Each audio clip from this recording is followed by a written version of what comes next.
જય સ્વામિનારાયણ વિદ્યાર્થી મિત્રો, આપણે ચાલુ વર્ષે ગાલા અસાઇનમેન્ટ વર્ષ 2024 માટે પેપર સોલ્યુશન કરીશું. એમાં વિષય છે આપણો આંકડાશાસ્ત્ર. 6 પેપર છે, 6 પેપરનું આપણે સોલ્યુશન કરીશું. તો ચાલો સ્ટાર્ટ કરીએ એના જુદા જુદા વિભાગોનું સોલ્યુશન. આંકડાશાસ્ત્ર પ્રશ્નપત્ર 2 એનો સેક્શન એ વિભાગે. પેલું એમસીક્યુ છે, જો આધાર વર્ષ 2018ના સાપેક્ષમાં વર્ષ 2019માં નાણાંની ખરીદી શક્તિ 0.75 હોય તો વર્ષ 2019 માટે ભાવનો સૂચકાંક કેટલો હોય? અને 2 વર્ષે પૂછાઈ પણ ગયું છે. માર્ચ 2020માં પણ આ જ એમસીક્યુ અને 2022માં પણ આ જ એમસીક્યુ પૂછાયેલું છે. ટેક્સ્ટ બુકનું એમસીક્યુ છે. હવે સૂત્ર શું છે જોજો. નાણાંની ખરીદી શક્તિ આપી દીધી છે. નાણાંની ખરીદી શક્તિનું સૂત્ર કે ભાઈ નાણાંની ખરીદી શક્તિ બરાબર 1/G ની શું અને એને ગુણ્યા શું. ઓકે, અહીં જી ની શું શોધવું છે, અંશમાં લઈ લો. જી ની શું જીવન નિર્વાહ સૂચકાંક અથવા તો ભાવનો સૂચકાંક, બંને એક જ થાય જે શોધો છે. અને નાણાંની ખરીદી શક્તિ તમને આપી દીધું છે, નાણાંની ખરીદી શક્તિ અને એને ગુણ્યા શું. આ 1 નાણાંની ખરીદી શક્તિ તમને આપ્યું છે રકમની અંદર 0.75 એને ગુણ્યા શું. એનું આપણે સાદુરૂપ આપીએ કે 1/1 ભાગ્યા 0.75 બરાબર. સોરી 1 ભાગ્યા 0.75 અને એને ગુણ્યા 100 એટલે 133.33 જવાબ આવ્યો. 133.33 જવાબ થયો. તો આ એમસીક્યુનો જવાબ આવે 133.33. એટલે જવાબ આવશે અહીંયા સી ઓપ્શન. બરાબર, આપણો જવાબ છે સી ઓપ્શન. બીજો પ્રશ્ન છે, લાસ્પેના સૂચકાંકની ગણતરીમાં કયો વપરાશ લેવામાં આવે છે? તો 4 ઓપ્શન આપ્યા છે. થિયરીનો પ્રશ્ન છે. તો લાસ્પેનો સૂચકાંક છે એમાં આધાર વર્ષનો વપરાશ ધ્યાનમાં લેવામાં આવે છે. હવે લાસ્પેનું સૂત્ર કયું છે એ યાદ રાખો તો પણ ખ્યાલ આવી જાય. બરાબર, લાસ્પેર પાસે ને ફિશર 3 છે. લાસ્પેનું સૂત્ર છે કે આપણે લખી લે તમને ખ્યાલ પણ આવે. લાસ્પેનું સૂત્ર સિગ્મા PQ ગુણ્યા 100 10 અને 00 10/00. આ રીતે આપણે યાદ રાખતા હોઈએ છીએ. તો આમાં કીધું છે વપરાશ એટલે જથ્થો. જથ્થો કયો છે? જો Q0 ક્વોન્ટિટી એટલે જથ્થો કહેવાય. Q0 તો 0 આવે તો આધાર વર્ષ કહેવાય કે નહીં? તો અહીંયા આપણો જવાબ આવશે બી ઓપ્શન, આધાર વર્ષનો વપરાશ. Thank you. Sorry, A option. હા, આધાર વર્ષનો વપરાશ એ ઓપ્શનમાં છે. ત્રીજું, નીચેના પૈકી આરની કઈ કિંમત શક્ય નથી? હવે આરનો જવાબ આપણને ખબર આખા ચેપ્ટરનો -1 થી લઈ નાનામાં નાનો જવાબ મોટા જવાબ +1 સુધી. તો આ 4 ઓપ્શનમાં વિચારો કયો જવાબ નથી આની અંદરમાં? તો -1.07. -1 કરતા નાનો હોવો જ ન જોઈએ, તો આ એના કરતા પણ નાનો છે. તો બી ઓપ્શન આપણો જવાબ આવશે, જે આ જવાબ શક્ય નથી. પછી ચોથું એમસીક્યુ છે, જ્યારે કોઈ વસ્તુના ભાવ સ્થિર હોય ત્યારે તે વસ્તુના વેચાયેલા એકમોની સંખ્યા અને તેનાથી થતી આવક વચ્ચે કેવો સહસંબંધ થશે? ઓકે, જોજો સમજો ખાસ. ભાવ સ્થિર જ છે, એમાં કોઈ બદલાવ નથી, વધ્યા નથી, ઘટ્યા નથી. વેચાયેલા એકમોની સંખ્યા, તેનાથી થતી આવક, જેમ વેચાણ વધે તેમ આવક વધે.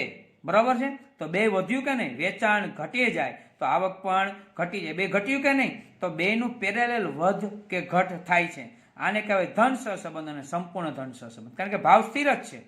હવે આ વેચાય એમાં આવક જ છે, એટલે એ ઓપ્શન જવાબની અંદર આવશે, સંપૂર્ણ ધન. પાંચમું, R બરાબર 0.8 હોય.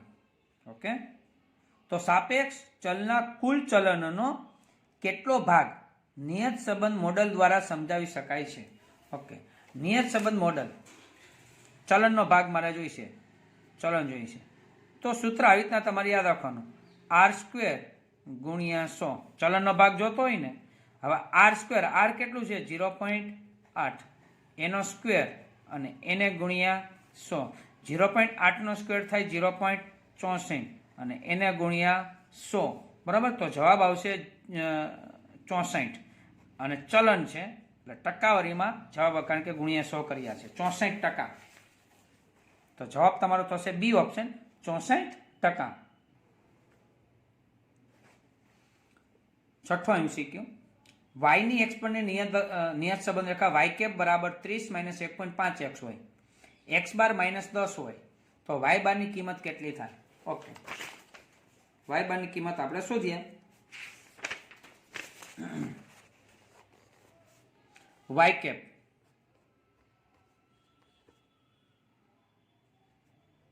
બરાબર 30 માઇનસ 1.5x બરાબર. હવે y કેપ છે ને y બાર બનાવી નાખીએ તો સૂત્ર પ્રમાણે y કેપ y બાર થાય તો x એ x બાર થાય. એટલે હવે એકદમ સરળ થઈ ગયું. આ 30 માઇનસ 1.5 x બાર એટલે કેટલું છે રકમની અંદર? તો કે -10. રકમમાં અહીં આપ્યું છે -10. આ 30 માઇનસ માઇનસ પ્લસ પેલા બરાબર. 1.5 ગુણ્યા 10 એટલે 15 થાય. 30 ને 15 કેટલું થશે? તો કે 45. આપણો જવાબ આવશે 45. ડી ઓપ્શનમાં મને 45 જોવા મળે છે. D option. સાતમું, મોસમી ઘટકને કારણે સામયિક ચલમાં કયા પ્રકારના ફેરફારો થાય છે? તો મોસમી ઘટક છે એને કારણે સામયિક ચલમાં કાંઈ ફેરફાર ન થાય તો શું કહેવાય? શૂન્ય પ્રમાણમાં. દીર્ઘકાલીન અનિયમિત નિયમિત ન કહેવાય, પણ શું કહેવાય? મોસમી ઘટકને કારણે સામયિક ચલમાં કંઈ ફેરફાર થતો નથી. હકીકતમાં કયા પ્રકારના ફેરફારો થાય છે? તો અહીંયા આવશે શૂન્ય પ્રમાણમાં ફેરફાર થાય છે. અતિવૃષ્ટિને કારણે કૃષિ ઉત્પાદનમાં થયેલો ઘટાડો કઈ વધઘટ દર્શાવે? અતિવૃષ્ટિ, વરસાદ અતિ થઈ ગયો છે એને કારણે કૃષિ ઉત્પાદન ઘટ્યું છે. તો કેવા ફેરફારો કહેવાય? તો આ કઈ નક્કી કરેલું કહેવાય ને અતિવૃષ્ટિ એટલે બરાબર. એ ક્યારે આવે નક્કી ના હોય એટલે અણધાર્યું આવે એટલે રેડમલી, એટલે એને કહેવાય યાદચ્છિક વધઘટ. એ ઓપ્શન. 9. નિર્દેશ અવકાશ યુના વિશિષ્ટ ઉપગણ ફાઈ ને કઈ ઘટના કહે છે? બરાબર. તો ફાઈ ને કઈ ઘટના કહેવાય? હકીકતમાં અશક્ય ઘટના. જ્યારે કોઈ ઘટના બનવાની ન હોય ત્યારે એનો અંદર ગણ ની અંદર સભ્ય આવે ખાલી ગણ. અશક્ય ઘટના. ડી ઓપ્શન આવશે. 10. નિર્દેશ અવકાશમાંની કોઈ પણ ઘટના એ માટે નીચેના પૈકી કયો વિકલ્પ સાચો છે? તો એ વિકલ્પ માટે કયો જવાબ આવી શકે? બરાબર. તો સંભાવના છે. સંભાવના છે P of A, P of A, P of A, P of A છે. સંભાવના કેટલી શક્ય છે? તો સંભાવના કોઈ પણની સંભાવના આરે 0 થી લઈને 1 સુધીમાં આવી શકે. C option. 0 થી નાનામાં નાનો 0 જવાબ આવી શકે કોઈ પણનો સંભાવના, અને મોટામાં મોટો 1 એટલે સી ઓપ્શન આવશે. 11મું MCQ, n બરાબર 4, p બરાબર 1/2 પ્રાચલવાળા દ્વિપદી વિતરણ માટે p ઓફ x નું મૂલ્ય x ની કઈ કિંમત માટે મહત્તમ બનશે? વેરી ઇમ્પોર્ટન્ટ શબ્દ, મહત્તમ બનશે. બરાબર. તો એ આપણે સમજીએ મહત્તમ ક્યારે બનશે. બરાબર. તો એના માટે આપણે સૂત્ર આવડવું જરૂરી છે. તો સૂત્રની અંદર શું છે? સૂત્ર કરતા એક ટૂંકી રીત આપણે અપનાવીએ. અહીં n બરાબર તમને કેટલા આપ્યા છે? 4. તો હકીકતમાં x બરાબર શું શક્ય છે? 0, 1, 2, 3, 4. બરાબર ને? 4 છે એટલે 0 વખત સફળતા મળે, 1 વખત, 2 વખત, 3 વખત, 4 વખત, બધું 4 વખત સફળતા મળે. તો મારી પાસે ઓપ્શન કેટલા થયા? તો કે 5.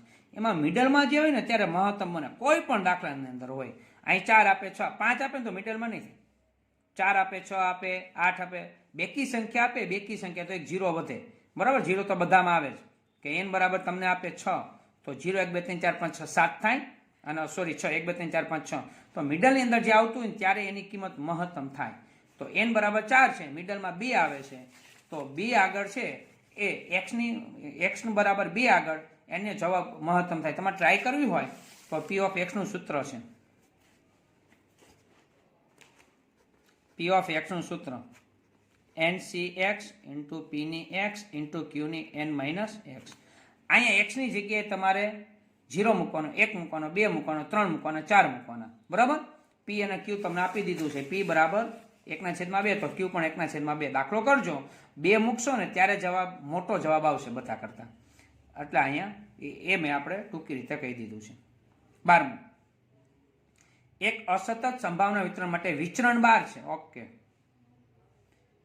ex નો સ્ક્વેર બરાબર 21 છે.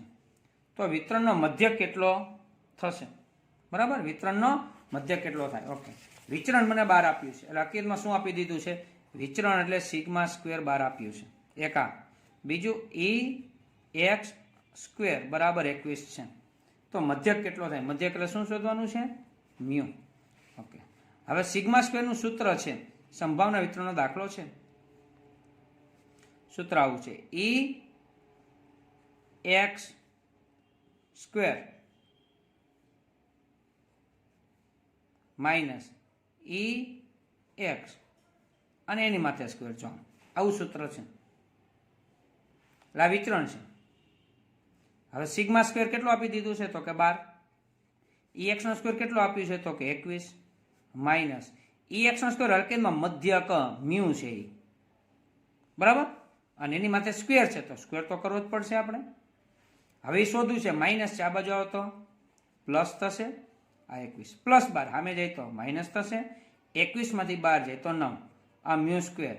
તો મ્યુ સ્ક્વેર ન હોય તો મ્યુ એટલે કે મધ્યક કેટલો થશે, 9 નું વર્ગમૂળ 3. તો આપણો જવાબ આવશે 3, બી ઓપ્શન 3 જવાબ આવશે. 13મું, યાદચ્છિક ચલ x નું સંભાવના વિતરણ p of x is equal to a into x નો સ્ક્વેર, જ્યાં x બરાબર 1 2 3 હોય તો એની કિંમત કેટલી થાય. ઓકે, એનો પણ દાખલો કરીએ.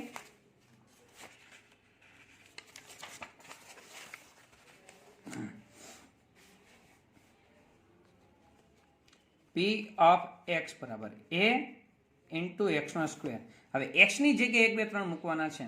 ઓકે, x ની જગ્યાએ 1 2 3 મૂકીએ, પેલા 1 મૂકીએ, આ એમને 1 નો વર્ગ 1, 1 ગુણ્યા a, એકુ a, 2 મૂકીએ, 2 નો વર્ગ 4, 4 ગુણ્યા a એટલે 4a, 3 મૂકવાનું પણ કીધું છે, 3 નો વર્ગ 9, 9 ગુણ્યા a એટલે 9a. હવે સંભાવના વિતરણ હોય તો આપણે ખબર છે કે સંભાવના વિતરણનો સરવાળો એટલે કે સિગ્મા p of x બરાબર 1 થાય, સરવાળો 1 થાય. એટલે કે આ બધાનો p of x એટલે આ બધાનો સરવાળો a plus 4a plus 9a, સરવાળો કેટલો થવો જોઈએ, 1. 1 વખત ને 4 વખતે 5 વખતે, 5 ને 9, 5 ને 9 થાય 14 વખત a બરાબર 1. 14 ગુણાકારમાં છે, સામે જાય તો ભાગાકારમાં, એટલે 1/14, a બરાબર 1/14. તો 1/14 ક્યાં ઓપ્શનમાં છે, સી ઓપ્શનમાં. એનો જવાબ તમારો આવે 1/14. 14મું અંશ, પ્રમાણીય વિતરણમાં સામાન્ય રીતે કેટલા ટકા અવલોકનો મ્યુ પ્લસ ઓર માઇનસ સિગ્માની સીમામાં હોય. ઓકે, પેલા પેપરની અંદર પણ આ જ પ્રશ્ન છે, 68.26% થિયરી છે, પાકું કરવું પડશે. 15મું, નીચેના પૈકી મ્યુ મધ્યક અને સિગ્મા પ્રમાણિત વિતરણવાળા પ્રમાણ્ય ચલ x નું સંભાવના ઘટકત્વ વિધેય કયું છે, એ પણ સૂત્ર પ્રમાણે છે. તો સૂત્ર પ્રમાણે કયો ઓપ્શન સાચો, બધે સરખા જેવું છે, આ સી ઓપ્શન સાચો છે, બરાબર. હવે આપને લાગે કે બધું સરખું છે, નાનો મોટો ફેરફાર છે, દાખલા તરીકે શું ચેન્જીસ છે એ હું તમને બતાવું છું, ક્યાં ચેન્જીસ છે, બરાબર. જો અહીંયા સ્ક્વેર નથી એટલે આ ખોટું છે, જો અહીં સ્ક્વેર વાળું છે એટલે ખોટું, બાકી લાગે સેમ ટુ સેમ જ. પછી અહીંયા શું ફેરફાર છે, સિગ્મા છે, 2 પાઈ છે, એ છે, હા અહીંયા 1/2 નથી, ખ્યાલ આવી ગયો, જો અહીંયા 1/2 છે એટલે ખોટું છે. અને અહીંયા આ સૂત્ર તો સાચું દેખાય છે પણ અહીંયા જે વિગત છે ને એ ખોટી છે. નિયમ minus infinitive less than x less than infinitive, આ જવાબ આવે, એટલા માટે સી ઓપ્શન આપણો સાચો છે. 16, z બરાબર 0 લંબ રેખાથી જમણી તરફના ઝેડના મૂલ્ય કેવા હોય છે. તો ઝેડના મૂલ્ય કેવા હોય, તો ઝેડ એટલે શું,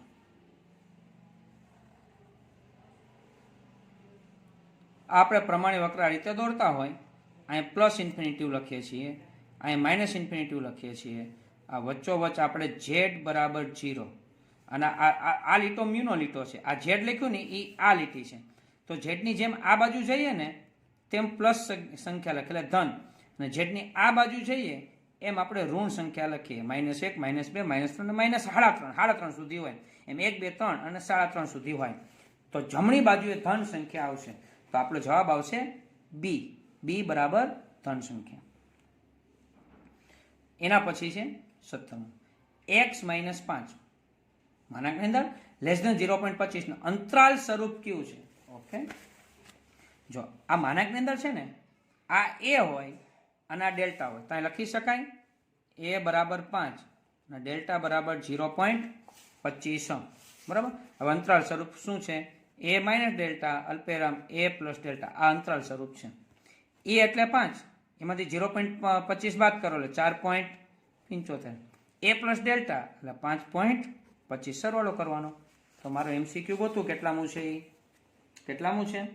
ઓકે, એ ઓપ્શન આવશે 4.75 અને 5.25.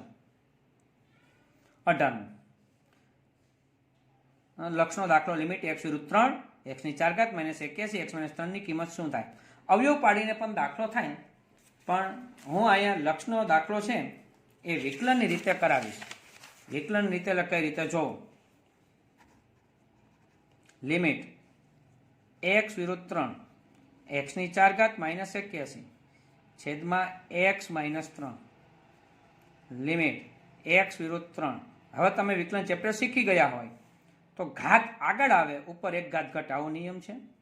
અચળ પદનું વિકલન 0 થાય. સેમ અહીંયા કાંઈ નથી તો એક ઘાત હોય, એક આગળ આવે, આ એક અને ઉપર એક ઘાત ઘટેલ, એક હતી એક ઘટેલ 0 થાય. કોઈ પણ પદને 0 ઘટેલ જવાબ 1 થઈ જાય. અહીંયા એક અચળ પદનું 0. આ લિમિટ x વિરુદ્ધ 3. તો હવે ખાલી આટલું જોયું, 4x ની 3 ઘાત છેદમાં 1 1 છેદમાં 1 ના લખો તો ચાલે. હવે x ની જગ્યાએ હવે 3 લખવાના એટલે આ નીકળી જાય 4, x ની જગ્યાએ 3, 3 નો ઘન, 3 નો ઘન 27, 27 ગુણ્યા 4 27 54 108, 108 જવાબ આવશે. ઓપ્શનમાં છે ડી ઓપ્શન 108. 19. કોઈ એક વિધેય x બરાબર a આગળ ન્યૂનતમ થવા માટેની જરૂરી પર્યાપ્ત શરત કઈ છે? જરૂરી શરત શું છે, પર્યાપ્ત શરત શું છે? બરાબર, તો જરૂરી શરત એ આવશે કે સિંગલ વિકલનનો જવાબ 0 આવવો જોઈએ. સિંગલ વિકલનનો જવાબ 0 અને ડબલ વિકલનનો જવાબ ગ્રેટર ધેન 0 થવો જોઈએ. એ શરત છે. એ ઓપ્શન આપણે ગોતીએ તો સી ઓપ્શનમાં છે. સિંગલ વિકલન f dash of a is equal to 0 થવું જોઈએ અને ડબલ વિકલન f double dash a greater than 0 થવું જોઈએ. સિંગલ વિકલન ઇક્વલ 0, ડબલ વિકલન ગ્રેટર ધેન 0 એટલે 0 નાનો થયો, નાનો એટલે ન્યૂનતમ. જો પાક્યું પેક છે. અહીંયા એમ જ કીધું મહત્તમ ખાલી શબ્દ બદલાવી નાખ્યો હોત તો અહીં જે લેસ ધેન છે ને ગ્રેટર ધેન થઈ જાય. તો MCQ ક્યાંય હોય તો જોઈએ. આર્યુ એ ઓપ્શન છે. તો મહત્તમ એટલે 0 મહત્તમ મોટો થવો જોઈએ ડબલ વિકલન. ખાલી આટલો ફેર થાય, ન્યૂનતમ જગ્યાએ મહત્તમ. પરીક્ષામાં બદલાવે તો, ચેન્જીસ કરે તો રકમ. 20. સમીકરણ dy/dx બરાબર 0 નું સમાધાન કરતી x ની કિંમતો કેવી છે? તો હંમેશા x ની કિંમત સ્થિર હોય. કેવી ધારી લેવી પડે આપણે? સ્થિર. સી ઓપ્શન થિયરી કહી શકાય. વિદ્યાર્થી મિત્રો, ટોટલ આના જવાબ આ રીતે આવી શકે છે. તમે સ્ક્રીનશોટ પણ પાડી શકો છો કે પ્રશ્નપત્ર 2 વિભાગે દરેકનો જવાબ શું આવી શકે છે.